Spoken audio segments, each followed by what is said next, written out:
Del primer tema del día. La ley de vivienda promovida está bajo revisión, genera fuertes cuestionamientos. El senador Gustavo González, electo por el Partido Socialista, ex secretario general de FUCBAN, denuncia que otorgó una exoneración fiscal brutal a la construcción, beneficiando a empresarios, pero sin resolver el déficit habitacional.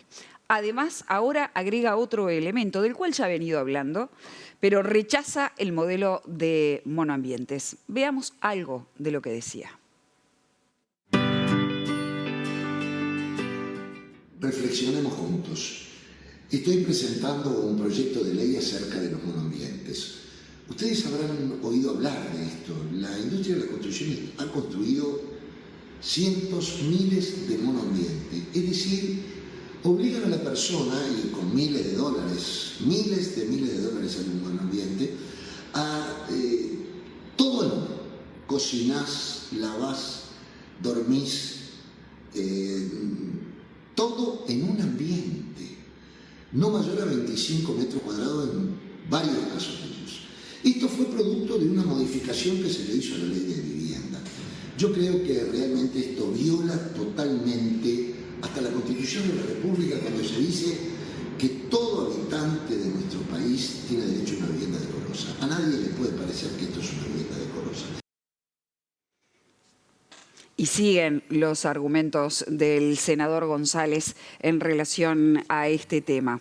El asunto es que en Uruguay tenemos un montón de gente que vive en la calle, gente que está vinculada a dispositivos MIDES porque no tiene techo, y tenemos un montón de viviendas vacías también. Y tenemos una ley que intenta, por lo menos en su origen, promover el acceso a la vivienda digna. Buen día, Gustavo. ¿Qué tal? Buen día, un gusto saludarles. ¿Cuál es el primer objetivo de atacar, digamos, el modelo de monoambientes? ¿Tiene que ver con una cuestión inmobiliaria? ¿Tiene que ver con derechos de habitabilidad de una vivienda? ¿Por dónde es que lo fundamentás? No, yo creo que tiene que ver con un derecho humano fundamental que tiene cualquier persona a vivir en un espacio, como lo dice la Ley Nacional de Vivienda del 17 de diciembre de 1968. La modificaron para conveniencia de las empresas constructoras cuando sale la ley de vivienda promovida. Al estar exonerados de todo tipo de impuestos, en el último año que se tiene dato, año 24, 22 millones de dólares exoneró el Estado a la industria de la construcción. Es decir, una torta de plata, ¿no? Hablando claro y pronto. Entonces, para construir, bueno, han construido muchísimo, obviamente, es una barbaridad lo que se ha desarrollado. Y dentro de eso el monoambiente. Monoambiente que además no tiene ningún registro después de que se vende o que una persona lo compra o lo alquila, porque también hay una inversión fuerte. Hay gente que tiene 3, 4 monoambientes, por ejemplo, y los alquila, lo han tomado como negocio. Hay capitales extranjeros que se han metido en esto porque es realmente conveniente construir bajo esta ley. Entonces, en ese marco, vivir, imagínate que puede decir una persona, dice, bueno, es para el muchacho soltero que viene del interior, que está solo, ¿no? Podría decir. Ahora, ese muchacho seguramente tiene una pareja después con el tiempo. Hay gente que está viviendo en monoambiente que es un matrimonio con un hijo. Entonces, esto ha violado a la Ley Nacional de Vivienda y ha hecho, para ser posible que se construyan monoambientes, esa modificación donde hay monoambientes de 25 metros cuadrados, ¿no? Ahora, ¿es gente muy humilde la que vive en el monoambiente? No, para nada. El monoambiente lo están cobrando el más barato, 85.000 dólares. Es una barbaridad, una barbaridad. Hay monoambientes de más de 100.000 dólares, ¿no? Entonces... Ahora, ¿en un régimen capitalista se puede controlar eso? ¿Hay que controlarlo? No, sí, se puede controlar perfectamente. Acá lo que hay que hacer es una modificación del artículo que cambiaron y volver a lo que decía la Ley Nacional de Vivienda. Que, por ejemplo, miren, no puede ser que en un país se le exija, y está bien que así sea, a una cooperativa de vivienda de ayuda mutua que, por ejemplo, si tú tenés un varón y una nena, ¿no? En el matrimonio, a determinada edad, ya creo que se colocaban 10 años, ya es un dormitorio para cada uno. porque es lógico. Eso es una exigencia de las Eso es una cooperativas. exigencia, claro, es una exigencia. Y está bien que así sea. No solamente para las cooperativas de vivienda, sino para una cantidad de programas. Pero esto, ¿quién lo controla? Y por otra parte, vale hacer un ejercicio. Yo lo he hecho, y cualquier ciudadano uruguayo lo puede hacer. Yo veo muchas luces apagadas en estos edificios, por la noche. Muchas luces apagadas. Entonces uno se pregunta, ¿cómo se está construyendo tanto en este país? ¿Descendió el déficit habitacional? No. ¿Por qué no descendió? Porque quien puede comprar las viviendas de la ley de vivienda promovida son sectores que tienen capacidad de ahorro, que yo no los culpabilizo para nada. Bienvenido, ¿no?, que una persona pueda tener capacidad de ahorro. Ahora, la gente que está en el déficit habitacional es justamente la gente que no tiene capacidad de ahorro y que el Estado debe cubrirlo, como lo ha hecho. Uruguay es un país, miren, independientemente de los partidos políticos que han estado en el gobierno, bueno, unos con mayor voluntad política, otros con menor voluntad política, pero es un Estado presente en el problema de la vivienda, ¿no es cierto? Cualquiera de ustedes conoce Parque Posadas, esta hermosura que tienen al lado de ustedes, una cooperativa de ahorro y préstamo como el Complejo Boulevard de los años 70, que parece recién inaugurada. Eso es extraordinario, ¿no? Bueno, Parque Posadas, podemos hablar de distintos programas que financió el Estado, como debe ser, como debe ser. ¿Por qué? Porque sin vivienda, hablar de desarrollo es un discurso. Gustavo, y en ese contexto y esto que estás presentando, ¿cómo tu proyecto viene a mitigar o a resolver el problema? Bueno, no solo ese proyecto. La compañera habló del otro proyecto que ya lo tenemos aprobado por unanimidad en el Senado sobre las viviendas desocupadas, ¿no? Esto es fundamental. Hacerse de esas viviendas desocupadas, agilitar el trámite. Miren, este fue un proceso muy interesante de toda la Comisión de Vivienda del Senado, blancos, colorados y frente amplistas. Nos fuimos a varios departamentos, discutimos con las intendencias, con las juntas departamentales, con la sociedad civil y salió por unanimidad. ¿Por qué? Porque es obvio que no se pueden tener la cantidad de viviendas vacías que se tienen, como tú decías, con mucha gente con necesidad de vivienda. Ya no pongo los extremos de la gente que desgraciadamente está en situación de calle, pero hay otra gente que no está en situación de calle, pero ya no puede pagar el alquiler, está viviendo agregado, con los suegros, bueno. Entonces, esa es otra ley que apoya esto.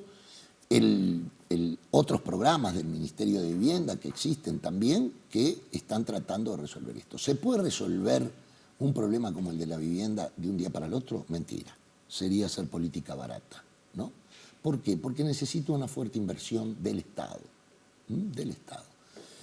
Y bueno, la cobija puede ser corta para todas las necesidades que hay. Por otra parte, nosotros tenemos un fenómeno nacido en los 90, que eclosionó en los 90 y después siguió hasta el día de hoy, que es el fenómeno de los asentamientos irregulares, que hay que tratar de resolverlo. Y los realojos no son baratos y no son fáciles, son complejos, ¿no? Porque te tenés que meter en un barrio que ya está construido. Y ahí hay gente con mucha necesidad, con variadas necesidades. Y bueno, entonces el problema de la vivienda hay que atacarlo y Uruguay tiene las herramientas. Miren, la Ley Nacional de Vivienda Uruguaya es un ejemplo en el mundo. En el mundo. Se lo debemos en gran parte a Juan Pablo Terra, aquel gran urbanista y arquitecto, diputado en aquel periodo, que impulsó eso. Pero no solamente él, sino otros legisladores de la época que vieron una perspectiva que decía, si la vivienda es un derecho, el Estado tiene que financiar vivienda. El problema es cuando la vivienda se transforma en una mercancía. La vivienda tiene tres problemas, si me permiten. Un primer problema es el suelo, la tierra. Es la mercancía mejor dotada para los capitalistas. Usted tiene plata, se compra un terreno en la ciudad y espera que toda la sociedad lleve los servicios. Lo compraste por 10, vale 30, porque ya tiene líneas de ómnibus, escuela, o sea, toda la sociedad trabajamos para el latifundista urbano. No es lo mismo un suelo con vista al mar, ¿no? Sin embargo, ¿quién tiene la escritura del mar? Nadie, pero la venden. Si usted compra un apartamento con vista al mar es más cara. Si compra un apartamento con vista a un espacio verde, es más caro. ¿Y quién pone los espacios verdes? Las municipalidades de todas las ciudades, la sociedad. Entonces, Bueno, entonces así es el sistema en el que vivimos. Sí. ¿No? La vivienda se ha transformado en una mercancía. ¿Quién la resuelve? Y el que tiene dinero. El que no tiene que ser cubierto por el Estado, como lo ha hecho en distintos periodos y bien el Estado. bien, ¿Podría haber sido mejor? Siempre le se adjudicabas puede a Terra haber puesto el concepto. hacer. Sí, Y uno entonces, de ellos. por distributiva, le adjudicas a las distintas administraciones de los partidos el no haber resuelto el problema. No, yo digo, han hecho esfuerzos, se han hecho esfuerzos, no hay duda. Yo me parece Está que bien, sería pero el problema lo Pero el problema diagnosticaste sigue. perfecto, lo diagnosticaste. Y hay problema números sigue. que podríamos profundizar y avalarlo. El tema es, ahora, con esto que aprobó el Parlamento sobre la ley de viviendas vacías y este proyecto de los monoambientes, empezamos a disgregarlo. Vamos por lo de la ley de viviendas vacías. ¿Cuándo se puede empezar a aplicar esto? Si diputado lo aprueba a partir de que se levanta el receso la semana entrante, Sí. por lo que me han dicho, la Comisión de Vivienda de Diputados va muy bien, aparentemente también sería aprobado por unanimidad. Bueno. ¿Y qué eso. impacto tendría eso, Gustavo? Yo creo que ¿Cuál es tiene el cálculo un que- gran impacto por lo siguiente, por lo que hoy hablábamos del suelo. Se necesita en el país el otro instrumento para resolver el problema de la vivienda, que son las llamadas carteras de tierras o inmuebles, que ha sido un acierto político de este país, contar con suelo para poder construir los programas del Estado. Entonces ahora se van a poder hacer todas las intendencias del país, porque el problema no está en Montevideo solamente, desde el país, de agilitar el trámite de expropiación, de averiguar qué pasó, por qué no se habita, y poder hacerse las intendencias de cartera de tierras inmuebles para, junto al Ministerio de Vivienda, poder construir programas sociales realmente. Uno puede encontrar una vivienda y lo que hay que ganar acá es en densificar, altura, ¿no es cierto?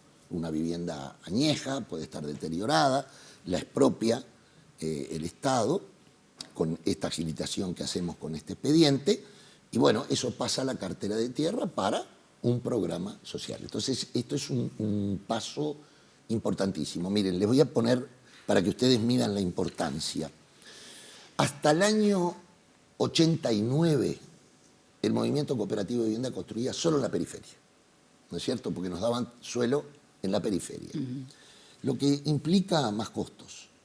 A partir de la cartera de tierra del año 90, hoy hay cooperativas de vivienda en El Prado, en la Ciudad Vieja, en La Guada, ha permeado toda la ciudad. ¿Qué es lo que tenemos que buscar? Hay que tratar de no tener más barrios fraccionados, hay que volver a los Jacinto Vera, acá estamos cerca, ¿cierto? Un barrio de gente de trabajo.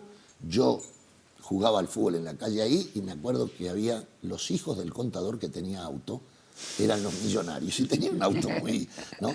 Pero jugábamos todo al fútbol en la calle juntos, esos barrios.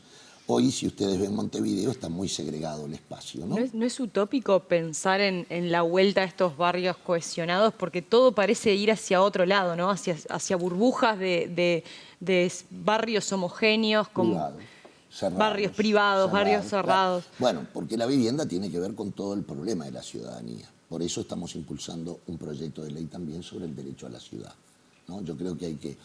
Y lo utópico es pensar que se puede vivir bien como estamos fraccionando Montevideo. Eso es más utópico que buscar lo que tú decís. Y si es utópico es bueno, porque como decía Galeano, la utopía nos sirve para ir siempre en búsqueda del imposible, pero que ha sido posible, ¿eh? En muchos aspectos, y en vivienda también. Hay que lograrlo, es un trabajo, un esfuerzo muy grande que debemos hacer, pero miren, es fundamental. Porque saben una cosa, no va a alcanzar el hierro para hacer rejas si seguimos con estas desigualdades. El proyecto de monoambientes que presentó, ¿qué establece? ¿Qué condiciones debe tener un monoambiente para ser habilitado? El monoambiente tiene que tener mínimo de 35 metros cuadrados y además, si hay más de una persona, otro dormitorio, ¿cierto? Si son dos personas... Ahí deja de ser monoambiente. Exacto, dejaría de ser monoambiente. Pero ahí, ¿cómo lo regulas? O sea, ¿no podrías, por ejemplo, vendérselo a una familia grande? O sea, ¿que estaría esa prohibición? ¿O Bueno, no se puede rentar en a...? los complejos que financia el Estado está prohibido. Yo no puedo entrar a una cooperativa de vivienda, ¿no? o a otros programas del Estado si soy solo, por ejemplo. Si soy solo me van a dar un dormitorio, no me van a dar más. ¿Me entendés? No se puede reglamentar. Si como se reglamentó poder tenerlos con 25 metros, se puede reglamentar hacerlo con 35 metros. Que por otra parte les voy a decir, lo más caro en la construcción no es el espacio, son las terminaciones siempre. Entonces no habría mayores problemas. Se Los que están, limitaría ¿no? Pero no se limitaría la construcción o la venta. La construcción y por ende la venta. Claro. Y no sería retroactivo, No, obviamente. no, por supuesto. Lo que está, no. está. No, lo que está. No le vamos a decir a una persona que se ve. No, lo que está. ¿Y cómo crees que puede funcionar esta compulsa entre tu proyecto y el interés privado, que tiene un lobby importante? Sí, bueno, obviamente, siempre es una batalla de ideas. Yo creo que no hay un costo enorme para esto. Por otra parte, lo van a cobrar. No sé si soy claro. Si construye más metros cuadrados, también lo van a cobrar. Pero no estamos violando un derecho humano. A mí me parece realmente horrible cocinar, lavar, hacer ocio, tener ocio, siempre en el mismo ambiente. Es horrible. ¿La bancada del Frente respalda este proyecto o por ahora está en discusión? No, está en discusión, pero he hablado con varios compañeros y están muy de acuerdo con él. Muy de acuerdo. Perdón, no, Gustavo, vos planteás a lo largo de la conversación varias veces como la comparativa con las cooperativas, ¿no? ¿Qué pasa con las cooperativas? Sin embargo, el Ministerio de Vivienda está revisando los reglamentos de cooperativas porque tiene exigencias que no se adecuan a las familias actuales, ¿no? Justo lo que vos planteabas, decir, bueno, ¿por qué tener un cuarto para un varón y para una nena cuando en realidad hoy existen las familias ensambladas? Entonces, en realidad, el Ministerio de Vivienda está revisando esos requisitos. No, pero en eso está muy bien. Lo que está haciendo es fundamentalmente revisar los reglamentos más que nada de los institutos de asistencia técnica que asisten a las cooperativas, para que se cumpla con los requisitos de asesoramiento y demás. Eso está muy bien que se haga. No, en eso no tienen problema las cooperativas. Yo creo que todo lo que sea para reglamentar mejoras para el ser humano, vale la pena. Gustavo, te tengo que despedir, pero antes de irnos, te quiero preguntar, el presidente de la República obviamente está preparando su discurso para hacer un balance de gestión del primer año de gobierno. ¿Cuáles son los debes de este primer año del gobierno del cual sos parte? Bueno, yo creo que nosotros tenemos la obligación de cumplir con el programa.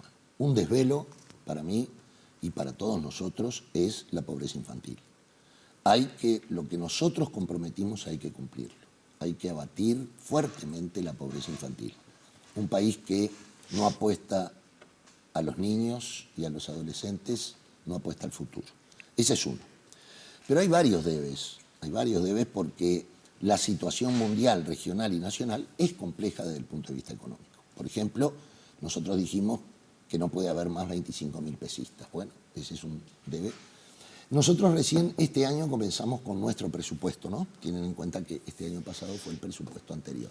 Entonces ahora debemos de cumplir. Pero debes hay muchos. Hay otras cosas que yo creo que han sido positivas dentro de la situación regional que hay. Una es que no hubo pérdida del salario real. Eso no es menor. Segundo, se mantuvo una inflación normal, digamos, bastante razonable. Baja, de hecho. Hay más puestos de trabajo. Ahora, tenemos aún una fuerte cantidad de población que no vive en las mejores condiciones. Se puede calcular 350 a 400.000 ciudadanos que están en una situación delicada. ¿Se podía haber hecho más en este año, Gustavo? Siempre se puede hacer más, pero tenemos una oposición compleja también, ¿no? Tenemos récord, Guinness, este año. Gustavo, te quiero preguntar... Sí. Llamado a sala a ministros. Nunca se vio tanto llamado. Entonces eso también complejiza, creo que no le hace bien a la política. Yo creo que hay que elevar la mira en la política. Sí, perdóname. Y te pido brevedad en las respuestas que nos están pidiendo ir a la tanda. Este sábado planteabas en una columna en La Diaria la necesidad de implementar el 1%, el impuesto a los más ricos, y decías, no solo hay que hacerlo rápido. Ayer estuvieron reunidos las bancadas del Frente No lo Amplio. dije yo, lo dijo el Premio Nobel de Economía Bien, Mundial. lo citaste en esa columna de La Diaria. Ayer estuvieron reunidos las bancadas del Frente Amplio con el ministro de Economía y con otros ministros. ¿Le planteaste este tema, la necesidad, y en ese caso qué respuesta te dio? No se discutió este tema seguramente va a ir al Congreso del Frente Amplio, que es que tiene que definir esto. Ayer no se discutió este tema, se discutieron otros temas, se dio un informe importante de 5 ministerios y acordamos las prioridades legislativas, que para el próximo programa que me inviten se las cuento. Estás invitado, es tu casa. Gracias. Ya muchas gracias. Odone dijo que no, que eso no está dentro de la previsión, y la plana mayor del gobierno también dijo no está dentro de lo que prometimos, lo del 1%. ¿Crees que tiene viabilidad todavía esta discusión? Absolutamente, porque la cobija no va a alcanzar. Gracias, Gustavo. Vení cuando quieras. Gracias. Nos vamos a una breve pausa.